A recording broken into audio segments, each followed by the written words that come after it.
आज हरियाणा में सिर्फ प्रधानमंत्री नरेंद्र मोदी के बयान ही सुर्खियों में नहीं रहे। हरियाणा के एक शख्स रामपाल कश्यप भी आज बहुत ज्यादा चर्चा में हैं, जिनसे आज प्रधानमंत्री नरेंद्र मोदी ने खासतौर पर मुलाकात की और फिर रामपाल कश्यप के साथ मुलाकात की तस्वीरें पीएम ने सोशल मीडिया पर खुद साझा भी की। हुआ यूं कि हरियाणा के कैथल के रहने वाले रामपाल कश्यप ने 14 साल पहले ये प्रण लिया था कि जब तक नरेंद्र मोदी देश के प्रधानमंत्री नहीं बन जाते, वो अपने पैरों में चप्पल या जूता नहीं पहनेंगे, नंगे पांव रहेंगे। रामपाल कश्यप की इस प्रतिज्ञा के बाद 2014 में नरेंद्र मोदी प्रधानमंत्री बन गए। हालांकि पीएम बनने के 11 साल बाद भी नरेंद्र मोदी से रामपाल कश्यप की मुलाकात नहीं हो पाई, लेकिन आज हरियाणा दौरे के बीच पीएम मोदी ने रामपाल से मिलकर खुद उनके पैरों में जूते पहनाए। तस्वीरें आपके सामने हैं और इस तरह से रामपाल की प्रतिज्ञा खत्म की। मैं जनहित में पिछले कई दिनों से आपसे कह रही हूं कि इस बार बिहार का चुनाव बेहद दिलचस्प रहने वाला है। खबरों में आगे बढ़ते हुए लेकर चलते हैं चुनावी राज्य बिहार, जहां से बड़ी खबरें लगातार सामने आ रही हैं। हर रोज कोई ना कोई ऐसी खबरें सामने आती हैं जो चुनावी पिक्चर का सस्पेंस बढ़ा देती हैं। अब इस तस्वीर को गौर से देखिए। दिल्ली में रविवार को बीजेपी से जुड़े एक जाति समूह के नेताओं की बैठक हुई। इस बैठक में हरियाणा के सीएम नायब सिंह सैनी, यूपी के डिप्टी सीएम केशव प्रसाद मौर्य, बिहार के डिप्टी सीएम सम्राट चौधरी जैसे दिग्गज नेता शामिल हुए। सैनी, शाक्य, मौर्य और कुशवाहा, ये चारों जातियां सामाजिक रूप से एक ही ग्रुप से आती हैं। अलग अलग इलाकों में इनके सरनेम अलग हैं। इस कार्यक्रम में हरियाणा के सीएम नायब सिंह सैनी ने सम्राट चौधरी का नाम लेते हुए एक बड़ा बयान दिया। पहले वो बयान सुनिए। बात आप लोगों को जरूर कहूंगा, भाइयों, सम्राट चौधरी जी बैठे हैं। हरियाणा के बाद बिहार की बारी है। ये विजय की पताका ये रुकनी नहीं चाहिए। ये विजय का झंडा ये बिहार के अंदर भी फहराया जाएगा और हमारे सम्राट चौधरी के नेतृत्व में फहराया जाएगा। विजय का झंडा बिहार में भी लहराएगा और हमारे सम्राट चौधरी के नेतृत्व में लहराया जाएगा। मुख्यमंत्री सैनी के ये शब्द हैं। सामान्य तौर पर इस बयान को सुनेंगे तो आप यही कहेंगे कि बीजेपी के एक नेता ने पार्टी के दूसरे नेता को प्रोजेक्ट कर दिया है, लेकिन इस बयान को लेकर बिहार की राजनीति में हलचल तेज है। कानाफूसी इस बात की हो रही है कि क्या बीजेपी के मन में कुछ और खिचड़ी पक रही है।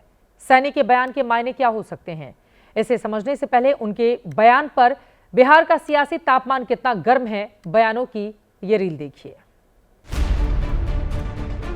बीजेपी में कौन नहीं सीएम बनेगा, ये तो बता दो। काहे ना आप लोग झगड़ा लगवा रहे हैं उन लोगों में।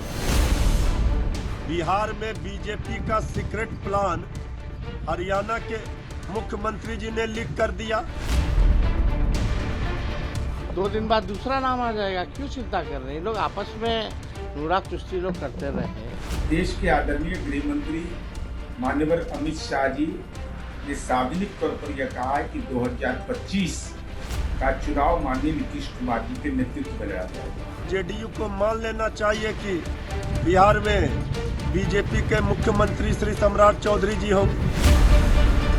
माननीय मुख्यमंत्री सम्राट चौधरी जी ने भी बार बार इसकी पुष्टि की। 25 में आदरणीय मुख्यमंत्री नीतीश कुमार जी के नेतृत्व में चुनाव एनडीए लड़ेगा।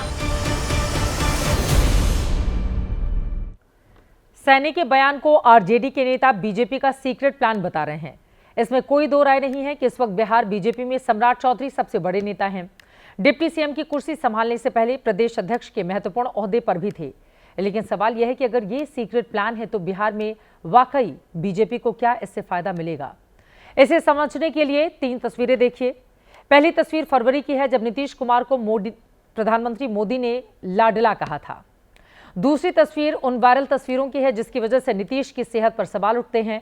और तीसरी तस्वीर में पूर्व केंद्रीय मंत्री अश्विनी चौबे हैं, जिन्होंने नीतीश को उप प्रधानमंत्री बनाने की मांग बीते हफ्ते ही की थी। और अब नायब सिंह सैनी ने सम्राट चौधरी को नेतृत्व का जिक्र करके इस क्रोनोलॉजी को आगे बढ़ाया है। सवाल यह है कि सम्राट को आगे करने से क्या बीजेपी को बिहार में फायदा होगा। बिहार में कुशवाहा जाति ओबीसी में दूसरी सबसे बड़ी जाति है। इसकी आबादी करीब 4.21% है। बिहार में 16 कुशवाहा विधायक हैं, 11 इनमें महागठबंधन के हैं। लोकसभा चुनाव में महागठबंधन में 7 कुशवाहा उम्मीदवार दिए थे, जबकि एनडीए ने महज 4 कुशवाहा को टिकट दिया था, जिसमें बीजेपी ने किसी भी कुशवाहा को उम्मीदवार नहीं बनाया था। पिछले साल लोकसभा चुनाव में लालू यादव का कुशवाहा वाला ये प्रयोग सफल रहा था, जबकि उस वक्त सम्राट चौधरी डिप्टी सीएम के साथ साथ बीजेपी के प्रदेश अध्यक्ष भी थे। बिहार की राजनीति हमेशा से दिलचस्प रही है, लेकिन सीएम को लेकर जो सस्पेंस इस बार बना हुआ है वो पहले कभी नहीं बना था। मैं तो यही कहूंगी, जो करना है समय से करें, ताकि जनता को यह पता रहे कि उन्हें अपना भविष्य किसके हाथ में देना है, सौंपना है।